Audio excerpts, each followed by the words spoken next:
Seculars పై AP deputy CM Pawan Kalyan fire అయ్యారు. పహల్గాంలో ఉగ్రవాదులు మతం అడిగి మనవారిని చంపారంటే చంపలేదని ఎలా అంటారని ప్రశ్నించారు. బాధితులు చెప్పిన విషయాన్ని అబద్ధమని ఎలా చెబుతారంటూ మండిపడ్డారు. సెక్యులరిజం అంటూ ఈ వ్యాఖ్యలు చేసిన వారిలో కాంగ్రెస్ నేతలు కూడా ఉన్నారని, పాకిస్తాన్ మీద అంత ప్రేమ ఉంటే భారత్ ఎందుకు ఉంటారని ప్రశ్నించారు. పాకిస్తాన్ కు మద్దతిచ్చే సెక్యులరిజం అంటే సహించేది లేదన్నారు పవన్. మత ప్రాతిపాదికను చంపినా కానీ మన సెక్యులర్ వాదులు, సో కాల్డ్ సూడో సెక్యులరిస్ట్, వాళ్ళు ఏం మాట్లాడుతున్నారు? మతం అడిగి చంపలేదంటారు.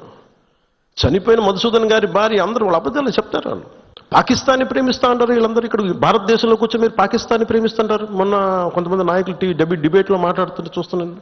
మీరు పాకిస్తాన్ అంత ప్రేమిస్తే దయచేసి పాకిస్తాన్కి వెళ్ళిపోండి. ఇక్కడ ఎందుకు? పాకిస్తాన్ మీద మీకు అంత ప్రేమే ఉంటే ఇది మాట్లాడుతున్న పని ఏదైనా వీళ్ళందరూ కాంగ్రెస్ నాయకులు, వీళ్ళందరూ కొంతమంది ఎమ్మెల్సీలు కూడా ఉన్నట్టుగా అనిపించింది నాకు చూస్తుంటే. ముఖ్యంగా సౌత్ నుంచి ఉన్నారు కొంతమంది సీనియర్ కాంగ్రెస్ నాయకులు. కాంగ్రెస్లోనే విభేదం ఉంది.